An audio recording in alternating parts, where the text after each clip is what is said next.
मित्रों, आज एक बार फिर हम आपके सामने विवाह मंथन में ओवैसी, असदुद्दीन ओवैसी और उनकी पार्टी AIM के बारे में कुछ तथ्यात्मक चीज़ें हैं और हम उसका जिक्र करेंगे। कि भारतीय राजनीति में अगर क्षेत्रीय पार्टियों की बात की जाए तो उसमें सबसे ज़्यादा चर्चा ओवैसी की होती है। उनके कहे जाने वाले जो स्पीच होते हैं बहुत ही ताकतवर होते हैं।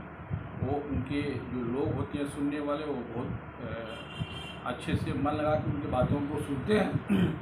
और सबसे बड़ी चीज़ है कि अपनी जो बोलने की उनकी धार है बहुत मजबूत होती है और एक संविधान के दायरे के अंतर्गत रह कर के वो अपने लोगों को बातें करते हैं।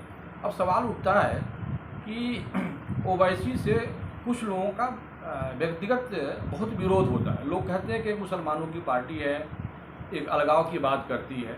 देखिए, अगर चुनाव आयोग ने किसी भी पार्टी को, चाहे क्षेत्रीय हो या राष्ट्रीय हो, अगर मान्यता प्राप्त किया हुआ, इसका मतलब है कि उस पार्टी का जो भी संविधान है वो संविधान निमित्त है, जो यानी कि चुनाव आयोग के अनुरूप है। लिहाजा उसको हम ये नहीं कह सकते कि वो एक मुसलमानों की पार्टी है। जैसे कि अन्य पार्टियां हैं भारत में, वो चाहे वो राष्ट्रीय पार्टियां हो, क्षेत्रीय पार्टियां, उसी रूप में एक वो भी पार्टी है। भाई, हम आप क्यों कहते हैं कि वो मुसलमानों की पार्टी है? हम ये तो नहीं करते। कोई राजभरों की पार्टी बना करके राजनीति करता है तो आपको खराब नहीं लगता है। कोई निषादों की पार्टी बना लेता है तो आपको ख़राब नहीं लगता है। कोई पटेलों की पार्टी बना लेता है तो आपको ख़राब नहीं लगता है। तो अगर ओवैसी भी अपने लोगों के, तो स्वाभाविक है कि अगर दबे कुचले, अगर मुसलमान उनको लगता है कि ये हम इनका प्रतिनिधित्व करें, बाकी लोग नहीं कर पाते, अगर उनकी वो बात कह रहे हैं और उनके माध्यम से विधानसभा लोकसभाओं में अपने लोगों को भेजना चाहते हैं, तो एक पार्टी के रूप में वो काम कर रहे हैं, तो ये कहीं से भी बुरा नहीं है। हमको ये उनको वोट-कटवा की संख्या दे देना या ये कह देना कि ये अलगाव की राजनीति करते हैं, ये जो अन्य जो विचार हैं उनके साथ नहीं चल पाते, ये उनके साथ बेईमानी। तो आज मैं इस अब तक की जो भी बातें हुई, मैं उससे ये आपको समझा सका हूँ कि AIM भी वैसी ही पार्टी है जैसे कि BJP है, कांग्रेस है, समाजवादी पार्टी है, RJD है, नीतीश की JDU है। इसमें कोई दोनों में फ़र्क नहीं है। तो हम लोग जब चर्चा करेंगे तो ये अपने जहन से हम निकाल दें कि ये पार्टी ख़राब है और ये पार्टी बढ़िया है। एक पहली बात तो ये हो। अब मैं जो दूसरी बात कहने जा रहा हूँ वो ये कि हर आदमी जब शुरुआत में जब राजनीति करता है, उसकी अपनी एक विचारधारा होती है। उस विचारधारा को प्रतिस्थापित करने के लिए समाज में अपनी बात कहता है। तो स्वाभाविक है कि जो उसको चाहने वाले लोग हैं उनकी संख्या एक मुट्ठी भर कम होती है। धीरे धीरे वो अपनी आवाज़ बुलंद करता है और एक बड़ी जो बीज होता है वो एक शाखा और फिर जो है वो पौधे के रूप में, वृक्ष के रूप में बड़ा होता है। तो ओवैसी भी शुरुआत में उनके एक आध काउंसिल चुनाव जीते थे, बाद में MLA चुनाव जीतने लगे, खुद MP हैं, अपने यहाँ से भी है, महाराष्ट्र से भी है। तो उनके पंख लगने शुरू हो गए और उनका फैलाव भी हो रहा है। ऐसा नहीं है कि सिर्फ वो मुसलमानों को टिकट देते हैं, वो अन्य जो जाति कह लीजिए, धर्म कह लीजिए, उनको भी टिकट देने के बारे में विचार कर देते हैं। जिस तरह से भारतीय जनता पार्टी मुसलमानों को टिकट नहीं देती है, वैसे ही उनकी भी पार्टी उन्हीं को टिकट देती है जो जीतने लायक कैंडिडेट हैं, जो उनके विचार के पास जाने वाले संगठन।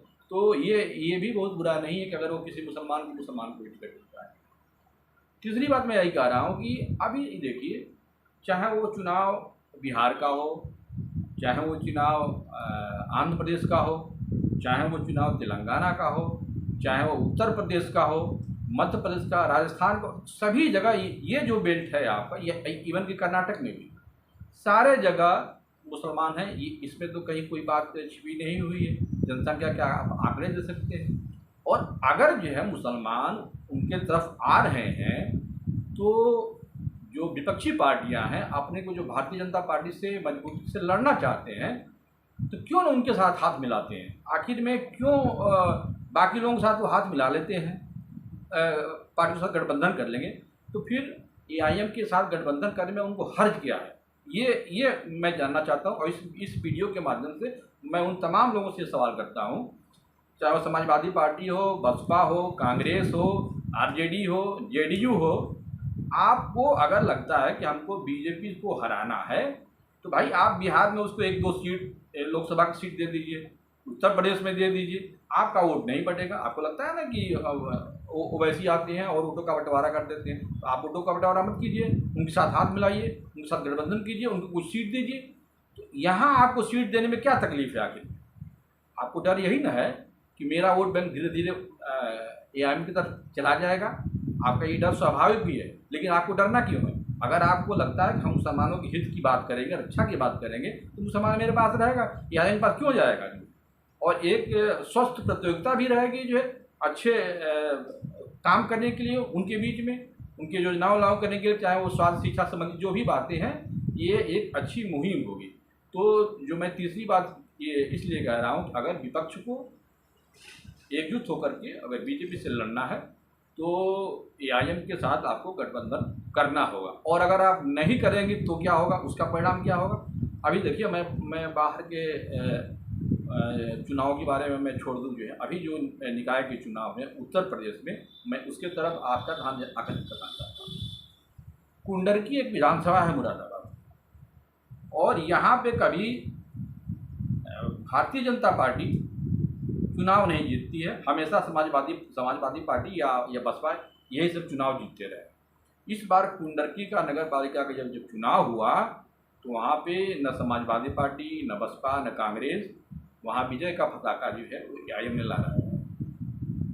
ये इस बात का संकेत है कि अगर अच्छा दूसरा एक एग्जाम्पल दे रहे हैं, संबलपुर, वहाँ भी यही हाल हुआ।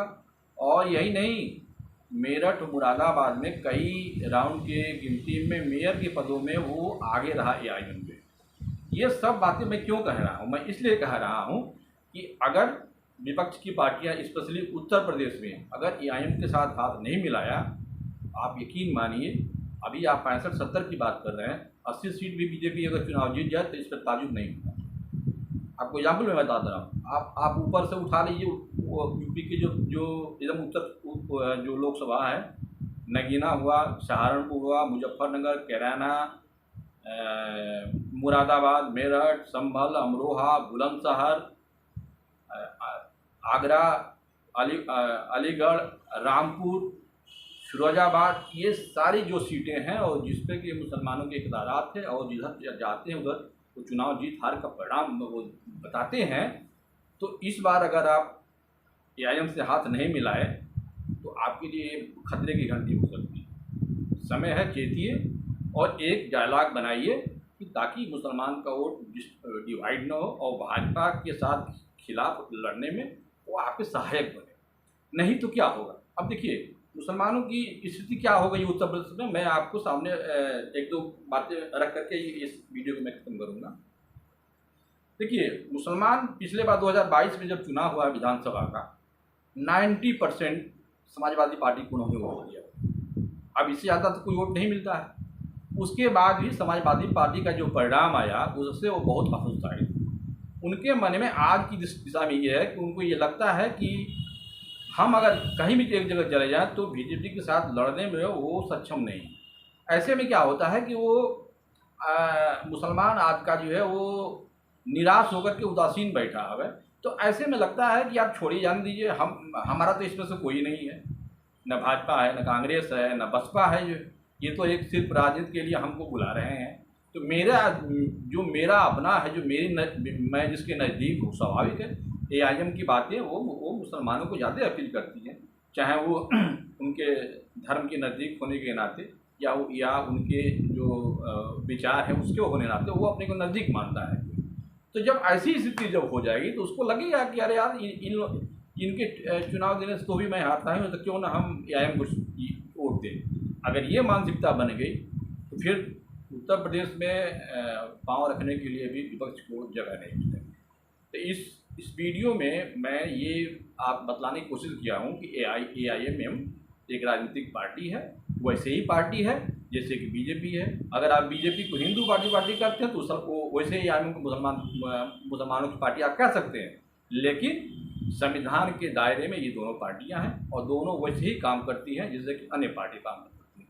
इसलिए आप इनके प्रति कोई दुराव नहीं रखना चाहिए। ये आपकी अपनी बातें करते हैं और हर पार्टियां अपना फैलाव चाहती है, तो धीरे धीरे समाज के अन्य तबकों में भी AIM जाएगी, वो अपनी बातें कहेगी।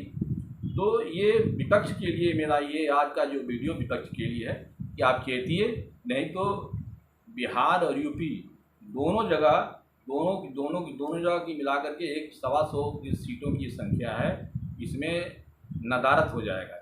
जो अभी लग रहा है बिहार में कि RJD और नीतीश सब लोग मिल करके 40 सीटें निकालने जाएंगे, मुझे तो डाउट लग रहा है कि वहाँ 10 का आंकड़ा भी ये पार कर जाए। चुनाव अभी बहुत दिनों हैं और उसमें बहुत बदलाव होंगे और आगे देखिए होता है क्या। और ये वीडियो अगर आपको अच्छा लगता है मेरा, तो निश्चित रूप से आप चैनल को मेरे सब्सक्राइब भले न कीजिए, लेकिन इसको शेयर जरूर कीजिए, ताकि बहुत लोगों के पास जाए और हमारे विचारों से कितने सहमत होते हैं, ये बातें उनको अच्छी लगती हैं, तो ये उनके लिए और भी वीडियो हम आगे लाने की कोशिश करें। नमस्कार।